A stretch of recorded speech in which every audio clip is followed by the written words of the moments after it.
If your only promotion path is become a supervisor, you don't have a leadership system. You have a talent drain.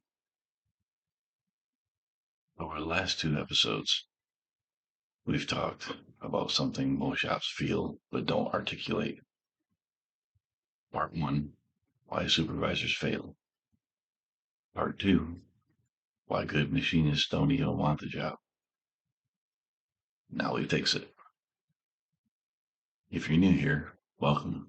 I'm Gerald. If you've been through this whole arc with me, you already know we don't stay on the surface. In this series, if this series has made you rethink your structure, hit the like button.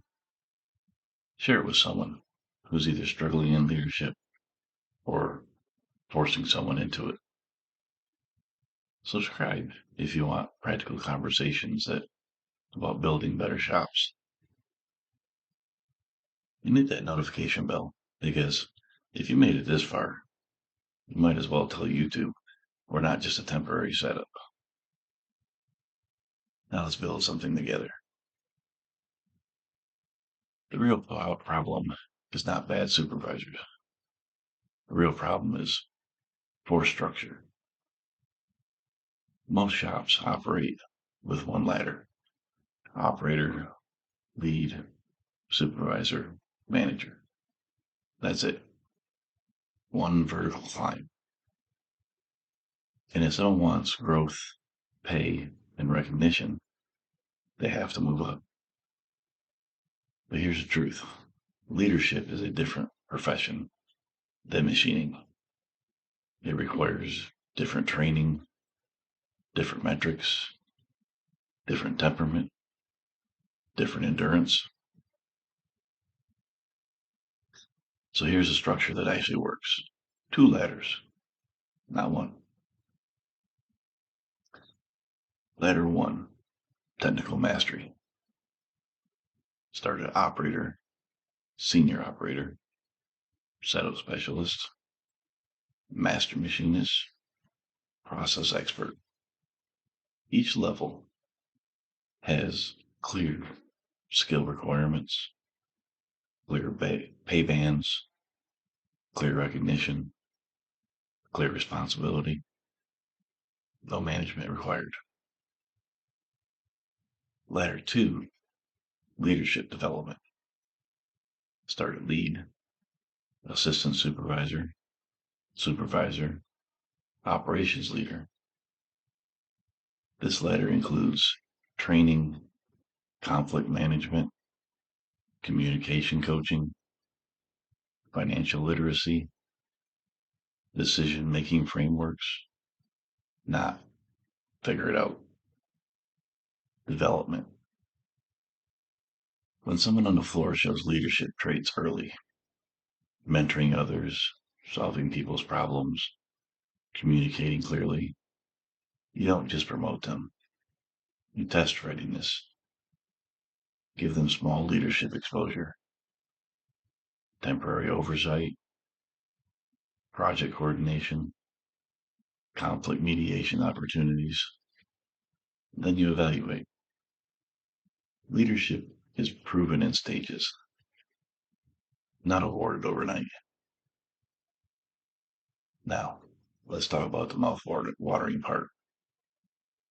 Imagine a shop where your best machinist stays on the floor, earning elite pay because mastery is respected. You supervisors actually want to supervise. They're trained, they're supported, they're not overwhelmed. Your operators trust leadership because leadership isn't insecure. Your parking lot is full because morale is stable. That's not a fantasy. That's design. Here's another critical piece. Stop treating supervisors like pressure absorbers. If upper management pushes stress down without filtering it, supervisors push it down further. Pressure rolls downhill. But strong leadership systems filter pressure. They translate it. They contextualize it. They don't weaponize it. Now let's address something uncomfortable. Some current supervisors should not be supervisors. Not because they're bad people, because they were never prepared. When you implement a two-ladder system, you don't demote with humiliation. You realign with dignity. Some people will thrive returning to technical mastery, and your shop becomes stronger for it. This is how you stop the cycle of promote, struggle, burnout, resentment, turnover. Instead, you get identify, develop, test, support, advance. And when leadership is intentional instead of reactive, everything stabilizes. Production, morale, retention, innovation. You stop fighting fires and start building systems. Now let me ask you something. If someone wants to earn more money in your shop today, what options do they have besides supervision? If the answer is none, you've already identified your structural flaw. Not everyone deserves to lead, but everyone deserves a path to growth. Leadership is not a reward. It's a responsibility.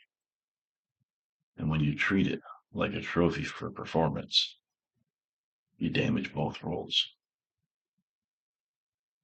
The best shops I've seen understand this. They build people before they give them power. They build structure before they assign titles. They build clarity before they increase pressure. And the results compound. If this three-part series has challenged your thinking, go back, rewatch the first two, share them with your team, start the conversation, because culture shifts don't begin with policy. They begin with awareness. Now, I told you in part one, there wouldn't be a consultant close until the third episode. So here it is.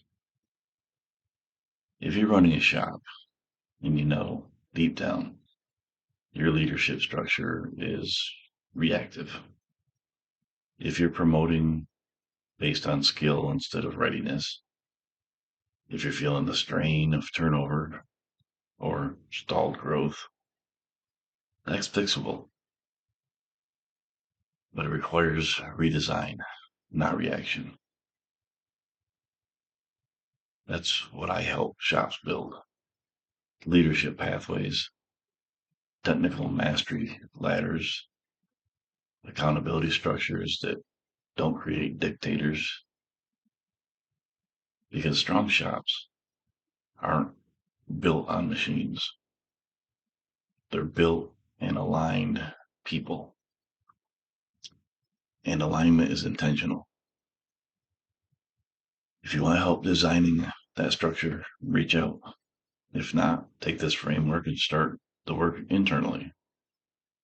But don't ignore it, because the cost of misaligned leadership is slow erosion.